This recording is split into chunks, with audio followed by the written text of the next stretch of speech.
Imagine spending $165 million building a casino in Las Vegas.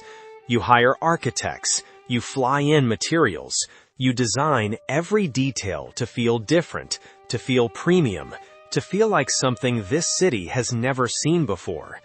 You open the doors, and 18 months later, you close them. Not because of a recession, not because of a scandal, not because the building burned down. You close because almost nobody came.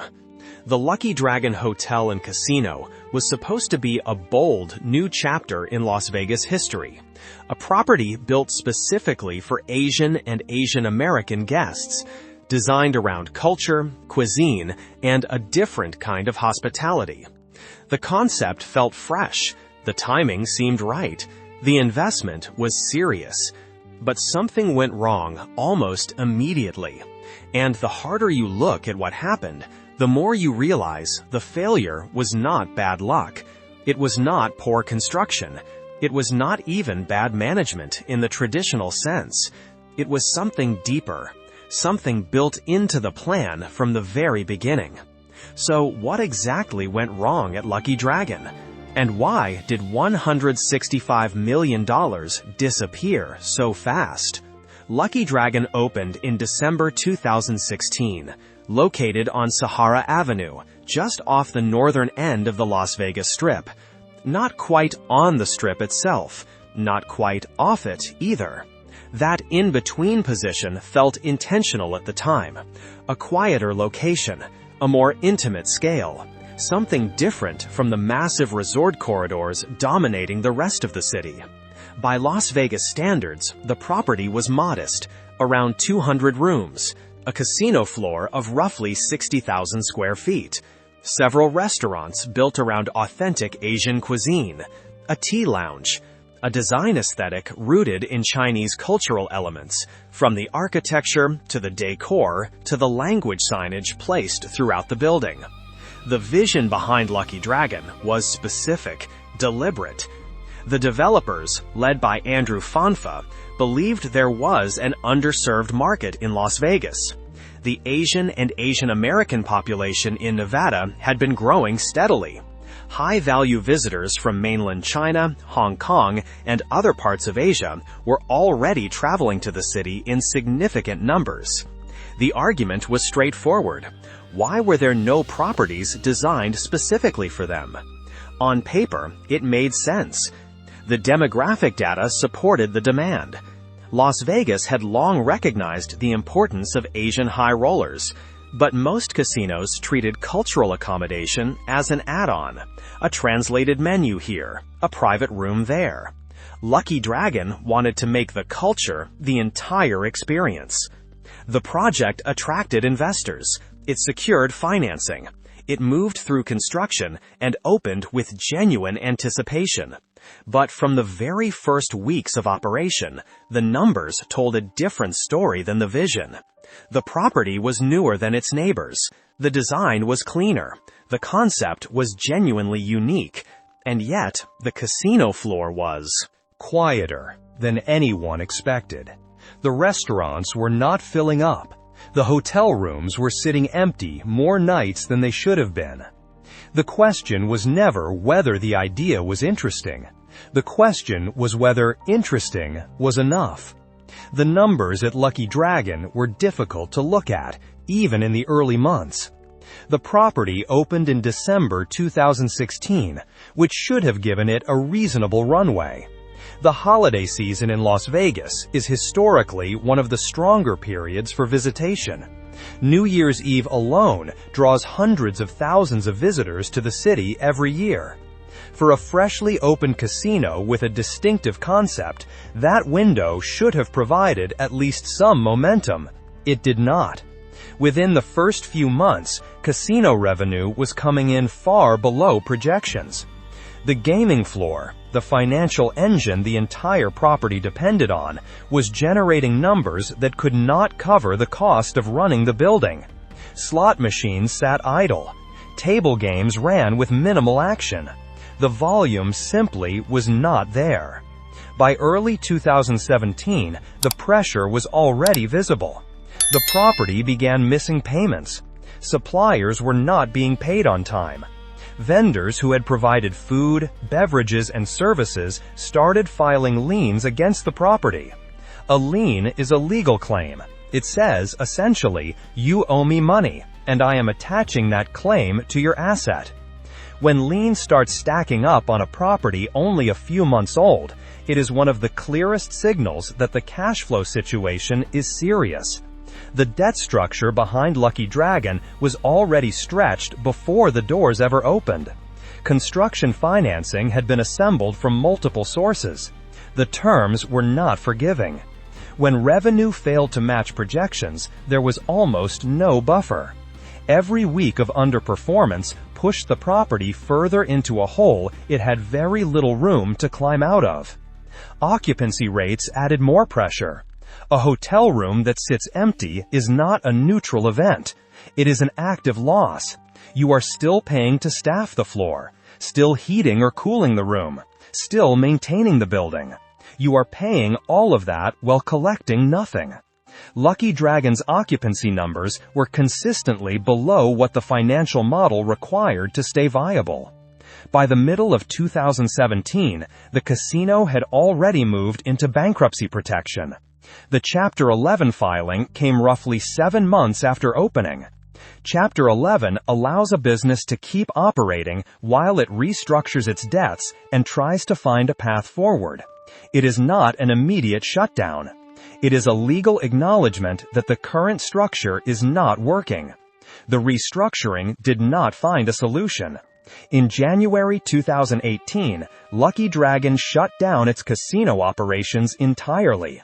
The hotel remained open for a short period afterward, but without the gaming revenue, there was nothing holding the business together. The property eventually sold at auction for around $36 million. A $165 million investment returned $36 million. That gap, more than $129 million, represents one of the sharpest losses in recent Las Vegas casino history. The numbers tell a story of speed. How fast the revenue failed to appear. How fast the debt became unmanageable. How fast a $165 million project ran out of road. But numbers alone do not explain why. To understand what happened at Lucky Dragon, you have to step back and look at what was happening in Las Vegas at the same time. 2016 and 2017 were not easy years for the broader market. Visitation numbers were holding relatively steady on the surface, but the economics underneath were shifting. The major resort corporations, MGM, Caesars, Wynn, were investing heavily in their own products. Rooms were being renovated, restaurant concepts were being upgraded, entertainment offerings were expanding. The competition for every visitor dollar was intensifying across the entire strip. For a new property trying to establish itself with a niche audience, that environment was genuinely difficult to enter. The large operators had loyalty programs with tens of millions of members, marketing budgets that dwarfed anything a single independent property could deploy, decades of brand recognition. Lucky Dragon had none of those advantages. The Asian visitor market itself was also more complicated than the original projections suggested. Chinese outbound tourism to the United States was growing, but Las Vegas was not the primary destination capturing that growth. Cities like Los Angeles, New York, and San Francisco had larger, established Asian communities, more cultural touchpoints, more reasons to visit beyond gambling. And within the casino-specific segment of that market, the major strip properties already had strong relationships with high-value Asian guests through dedicated host programs and premium amenities. The local Asian American population in Nevada was real and growing, but local casino visitors behave very differently from tourists. Locals are price-sensitive. They visit frequently but spend less per trick. They are loyal to properties that offer consistent value and convenience.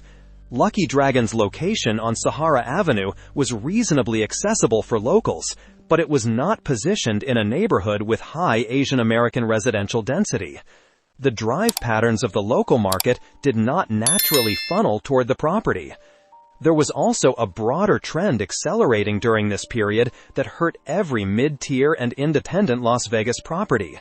Visitors were increasingly concentrating their spending at the top end of the market.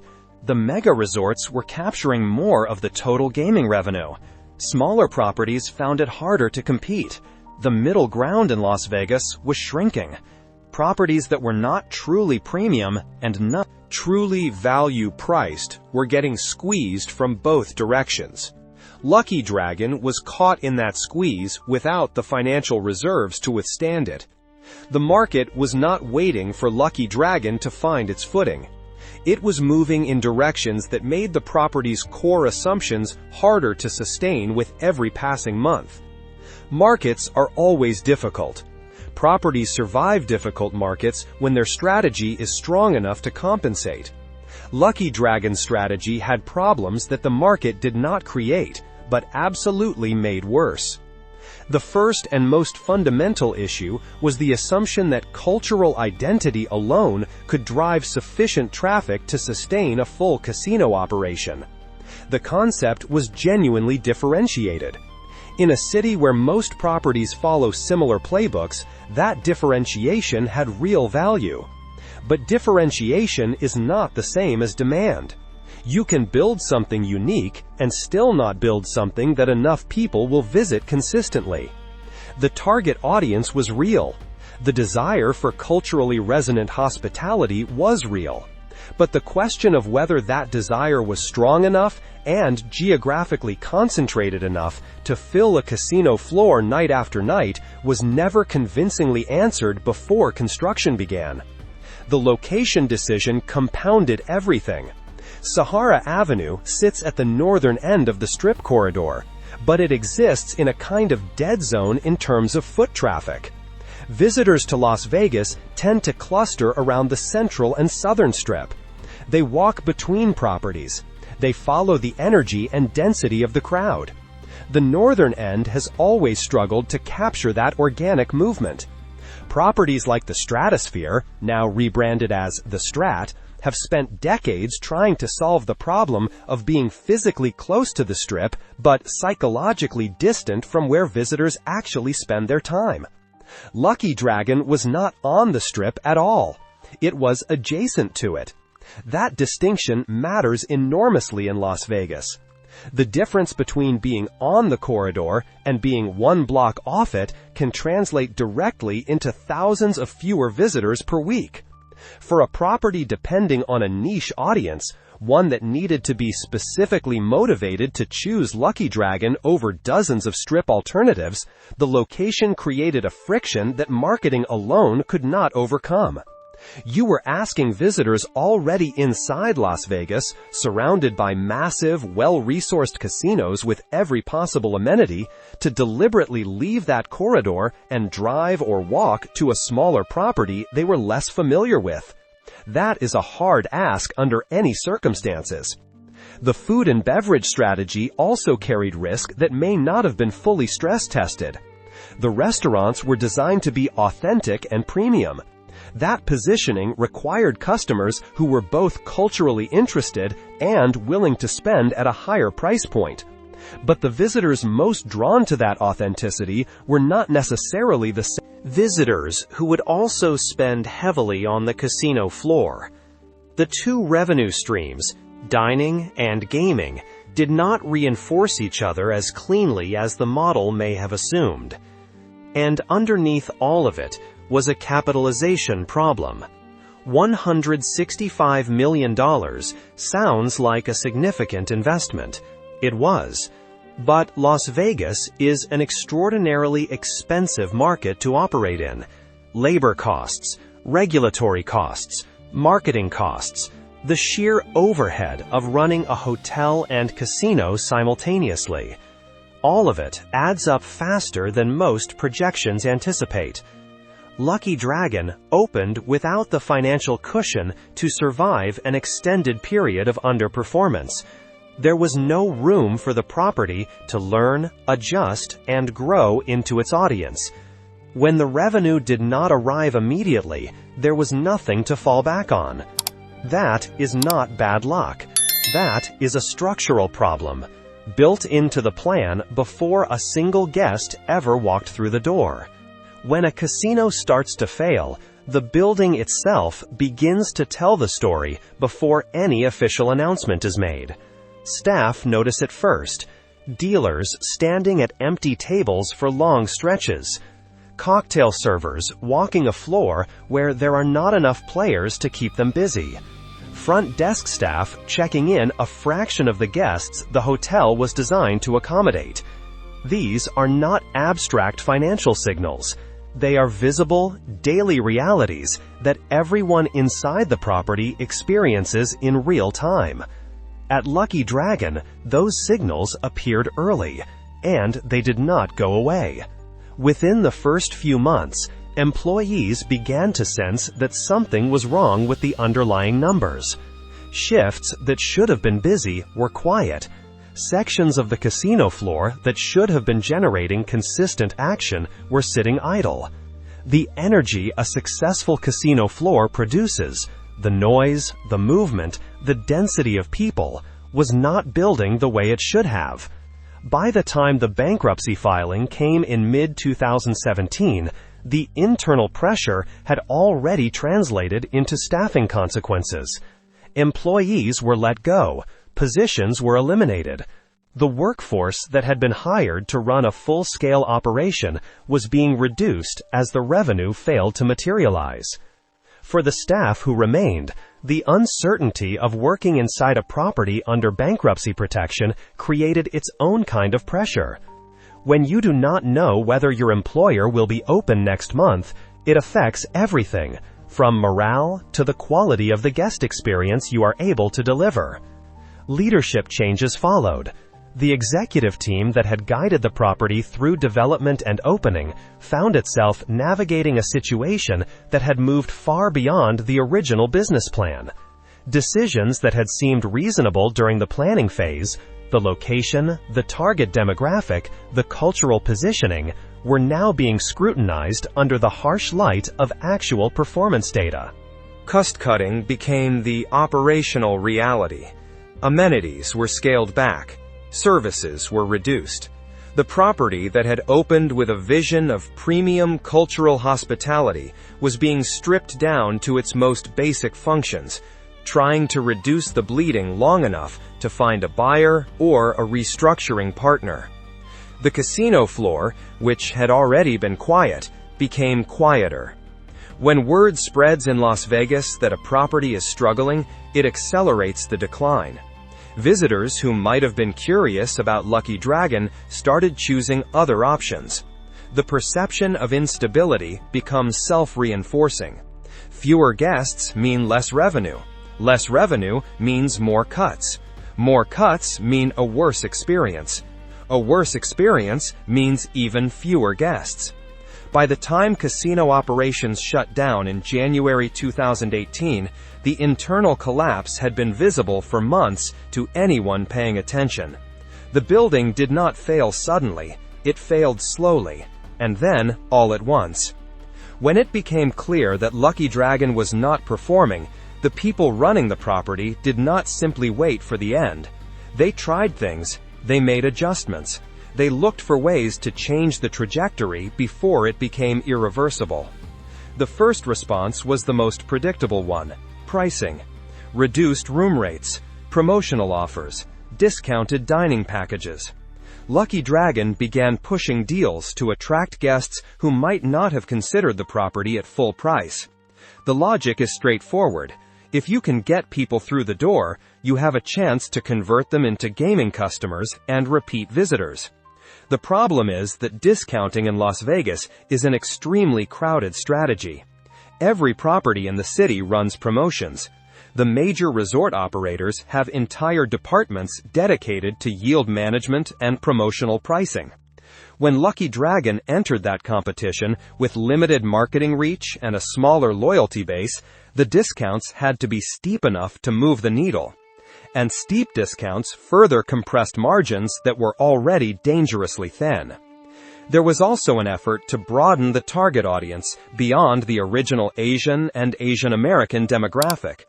The cultural specificity that had defined the property from the beginning began to soften. Management recognized that the niche alone could not generate the volume needed. Outreach to general Las Vegas visitors increased. The messaging shifted from a culturally specific destination to a unique boutique experience. This created its own tension. The guests most interested in Lucky Dragon, precisely because of its cultural identity, found the experience becoming less distinct. And the broader Las Vegas visitor was still being asked to choose a smaller, off-strip casino over the massive resorts they were already familiar with. The repositioning satisfied neither audience fully. Events and entertainment were attempted as traffic drivers. Smaller-scale programming designed to bring locals and visitors on property. This kind of strategy can work for established venues with existing audience relationships. For a property still building its identity, while simultaneously managing a bankruptcy process, the resources available to execute meaningful programming were extremely limited. The bankruptcy itself, while providing legal protection from creditors, also created a public perception problem that no promotion could easily overcome. In Las Vegas, reputation travels fast. When news of the Chapter 11 filing became widely known, it signaled to potential guests that the property's future was uncertain. Booking a room or planning a casino visit at a property in bankruptcy requires a level of confidence that most casual visitors simply do not have. The attempted solutions were not irrational. In different circumstances, with more time and more capital, some of them might have gained traction. But Lucky Dragon did not have more time. And it did not have more capital. Every adjustment came too late, with too few resources, against problems that had been structural from the start. Lucky Dragon closed. The building was sold. The concept was abandoned. But the questions it leaves behind are worth sitting with. Las Vegas has always been a city that rewards boldness. The entire history of the Strip is a story of people who saw something that did not exist yet and decided to build it anyway. That instinct has produced some of the most remarkable hospitality properties in the world. It has also produced some of the most expensive failures. Lucky Dragon fell into that second category. Not because the idea was foolish, not because the people behind it were incompetent, but because the gap between a compelling vision and a sustainable business model is wider than it looks from the outside. And in Las Vegas, that gap has a way of becoming visible very quickly and very expensively. The deeper question the Lucky Dragon story raises is not really about one casino. It is about what it actually takes to serve a niche audience in one of the most competitive hospitality markets on Earth. Cultural identity is a genuine differentiator, but differentiation without sufficient volume, without the right location, without adequate capitalization, and without a realistic understanding of how your target customer actually behaves, is not enough to keep the lights on. There are other properties in Las Vegas right now making similar bets, targeting specific demographics, building around specific concepts, assuming that being different is the same as being viable. Some of them will succeed. Some of them will not. The ones that do not will likely follow a path that looks familiar. Early optimism, quiet underperformance, financial pressure building faster than solutions can be found, and then a sale at a fraction of the original investment. Las Vegas does not punish ambition, but it has very little patience for ambition that is not backed by a business model that can actually survive contact with reality. Lucky Dragon had the ambition. It did not have enough of everything else. And $165 million later, The building stood empty, waiting for someone else to decide what it would become next. Whether the next chapter will be different is a question the city is still in the process of answering. Subscribe for more breakdowns like this.